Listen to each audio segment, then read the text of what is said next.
And with that, I'm so pleased to turn it over to Scott Burmester, Senior Product Manager for the Partners in Learning Network. Scott? Thanks, Tracy. Hello, everybody. As Tracy mentioned, my name's Scott Burmester. I'm a product manager that runs our Partners in Learning Network, as well as some of the other digital properties that the Partners in Learning program operates. Thank you so much for taking the time out of your day. I just want to reiterate what Tracy said up top. You know, we're all of us in the Partners in Learning program really just blown away by the participation, the active participation that's happening with the Partners in Learning training program. And it's certainly my pleasure to be able to talk with such a distinguished group today. Now, I know I see a number of you that are already using the Partners in Learning Network, which, quite frankly, warms my heart. I know it's illustrated by the active community that you guys have on the Pill Trainer community discussions. Now, I look at that almost on a weekly basis to see just what you guys are sharing. It's amazing the geographical diversity in terms of the people participating in the community.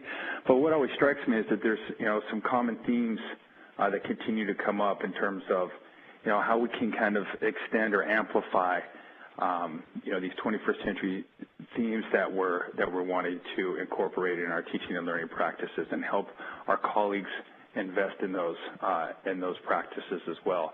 And so what I wanted to do today is really want to focus on some of the features and the assets that we can help you build and extend your capacity as trainers and as peer coaches to help really disseminate some of that knowledge and that insight that you guys have. And we want to focus not only on demonstrating the functionality which allow you to amplify this information about your professional development practice, but also help kind of build that personal brand that you have. And so with that, I know this some of this might be a review for you, just given your experience in using the Partners in Learning Network, but I think even the most experienced user might be able to pick up a few tips and tricks. And so with that, we'll talk about some of the features that we have on the Partners in Learning Network that helps you, again, extend and amplify that information around your professional development practice. And then we'll also look at some of the features that are coming down the pipe. So one of those features that we have is community discussions. Again, looking at the Partners in Learning community, the Partners in Learning trainer community discussion, looks like most of you are familiar with this, but this community discussion space on the site really serves as the backbone for enabling our members to have a voice on the network. And it also gives you as trainers a platform for engaging educators by creating your own learning communities. And you certainly have that. It's certainly really a best practice that's illustrated with what we've seen so far in that Pill Trainer community discussion. And I'll cover some of the additional best practices and how we think that you might be able to take advantage of those community discussions even more. Hot Topics for us is a fairly new feature. It really serves as a conversation starter around 21st century teaching, learning, and leadership practices, as well as it's kind of an organizing point that presents your thoughts and your perspective on key educational themes. It also provides a platform for our members to sound off around some global education themes. Everybody has the ability to contribute to that. You can be a guest blogger.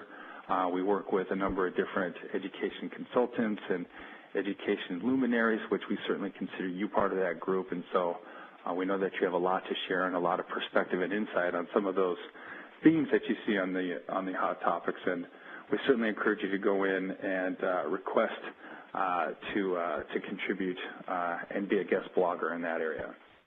And the other feature I'll show you a little bit today in terms of how you might be able to leverage is the Invite Others feature.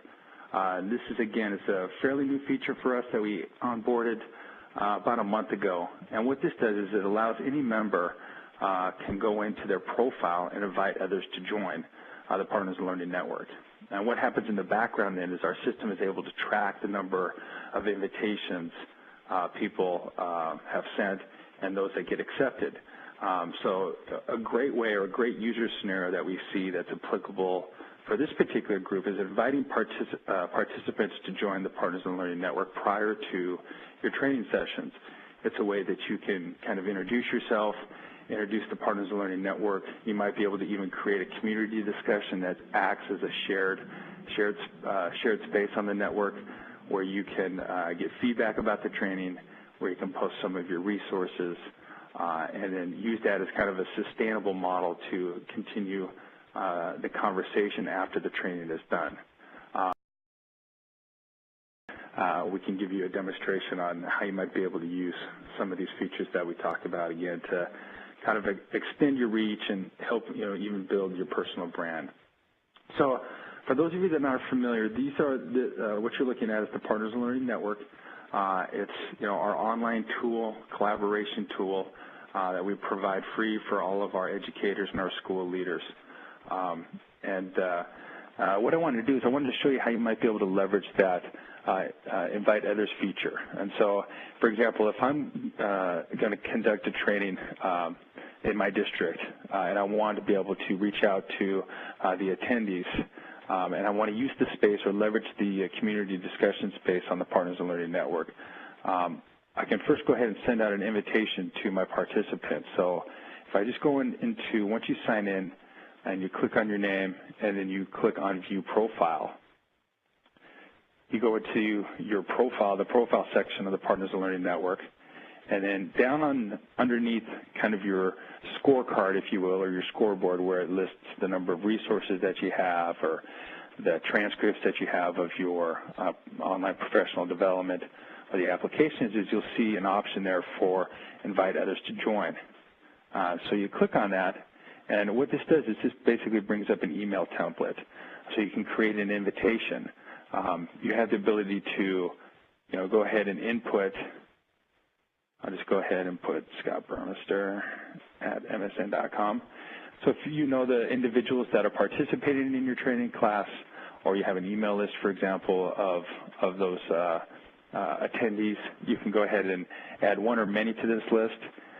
You can customize this particular email. So you can see the default talks a little bit about some of the value of the Partners in Learning Network. But in this particular instance, I want to customize it a little bit more so I can speak directly to my class. And so I just inputted a message there. It says, I'm looking forward to seeing everybody in our training session. In preparation for class, please check out this community discussion, which overviews some of the learning activities that we're going to teach our educators on how to create. And I go ahead and just hit send. And it reminds me that I've already sent an invitation to this individual, and so it asks me if I want to re-invite them.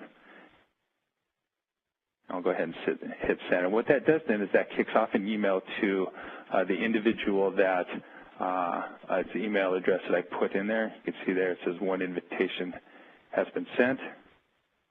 And so as the recipient of this email, I'll show you what this looks like.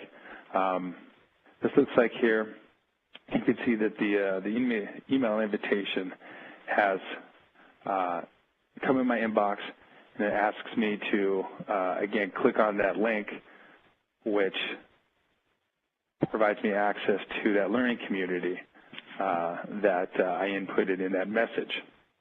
And so the recipient now, if they haven't signed in, what happens is that it asks them to actually go ahead and sign into the Partners in Learning Network. And once they do, then it drops them or lands them on the link that you've inputted. And this particular link then points to a community discussion that was created. And for my class, for example, I want to be able to show them kind of the end result of where I want them to be after they've attended some of my training sessions.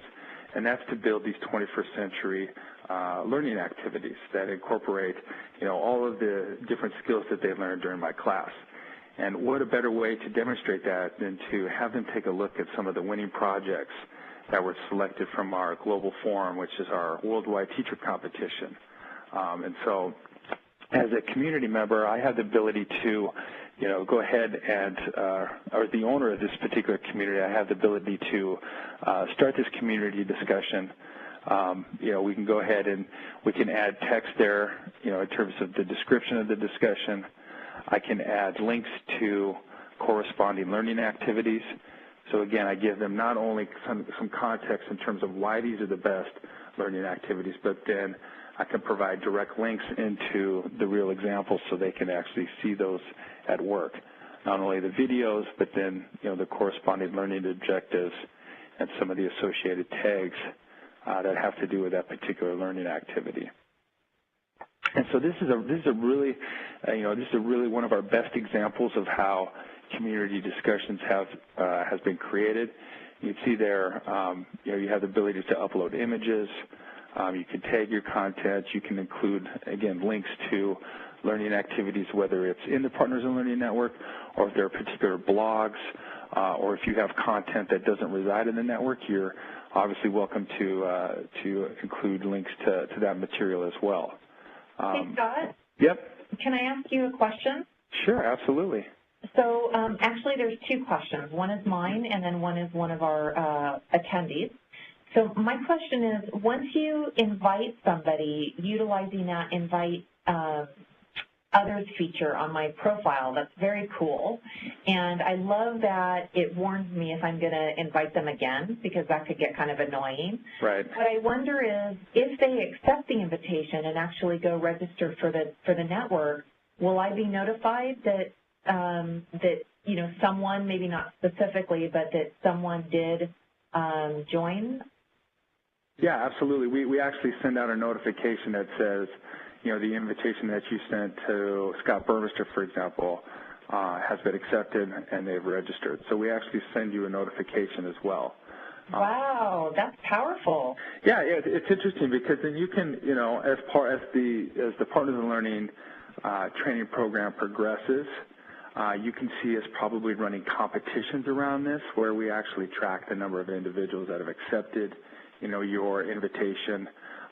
We're thinking about building entire, badging taxonomies around this to reward individuals who are our top referrers, for example, and have the most scope of influence, if you will, in terms of people that are signing into the network. So, yeah, we definitely have a lot of plans around not only giving you more leverage on taking advantage of this feature, but also rewarding you for your efforts for that. Right, now don't spill the beans. Don't give my surprise away. Okay. And then I have a question from one of our trainers, and I'm not going to attempt his name. I believe it's a him. But the question is, how to become a translation manager. 99% of my teachers speak French. Right. And so this trainer is wondering how they might become a translation manager. Oh, that's a great question. Yeah, the Partners in Learning Network, as most of you know, it's our worldwide site. The program itself runs in 116 different countries, and so you can just imagine the number of languages that we have to account for. And the way that we do that in terms of trying to have a global relevance is we use the Microsoft translating service. You can see right up here, if you go into select a language, there are, I think, 38 different languages that we support. And what happens is this translator service, I'll go ahead and click France here just for this person's example. It takes the HTML on the page and then translates it into that particular language that you selected. Well, as we know, the machine translation by itself does a fair job, I would say, and a lot of times we're really interested in, again, because we want the quality of the material to be very high, that takes human intervention. And so we have set up a program where people can become translation managers for us. And if you're interested in becoming a translation manager, all you need to do is actually just add that settings to your profile. So I can go into, for example, if I go into Scott Burmester, I'll show you my profile here. I'm really going to do this. I'm extending my capabilities here because I've translated everything, the site into French. But right down here is Translator. And so if you're interested in that, you can either email me, which is scottburr@microsoft.com, or if you can't remember that, you can go to the Partners in Learning Network site and go ahead and email our support alias, which is contactpill@microsoft.com. And you can find both of those, or you can find that email alias at the footer of the site itself. So there's a Contact Us footer at the bottom of the Partners in Learning Network. And we're more than happy to turn on that translation manager capabilities And then with that, I'll also send you some instructions in terms of step-by-step instructions of how to go ahead and not only suggest translations, but be able to approve those as well.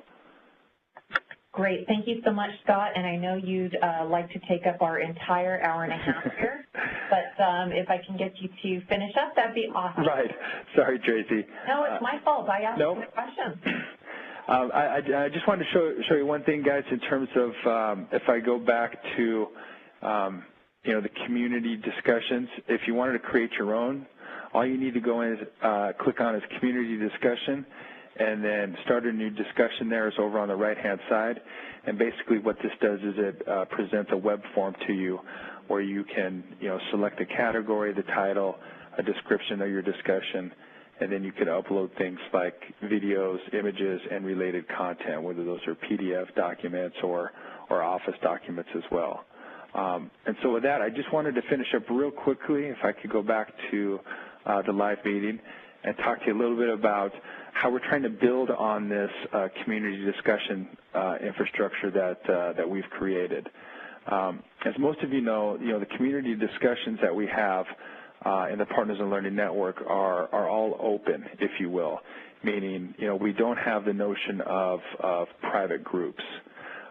And much to everybody's feedback, we want to be able to kind of extend that capabilities and give our folks more control over who's participating in those community discussions. And so during the summer months, which is kind of our first quarter, July through September, we're looking to extend that functionality to include private groups.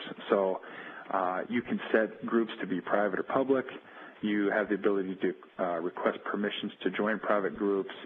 You can send notifications to one, many, or of all people in the groups. You can assign permissions to folks that are participating in that group, whether they want to just be a contributor or you allow them to be a content administrator. And so this works really great, especially if you're running a number of different training sessions and you want each one of those groups to be separate and you want to keep those conversations private. This private group infrastructure definitely is something that you'll be able to take advantage of in the summertime. And so with that, I'm going to quickly exit stage left and turn the floor back over to Tracy, but I'll certainly be on the line to answer any questions that you might have in the Q&A pane. But thank you guys very much, and again, thank you very much for your participation in the training program.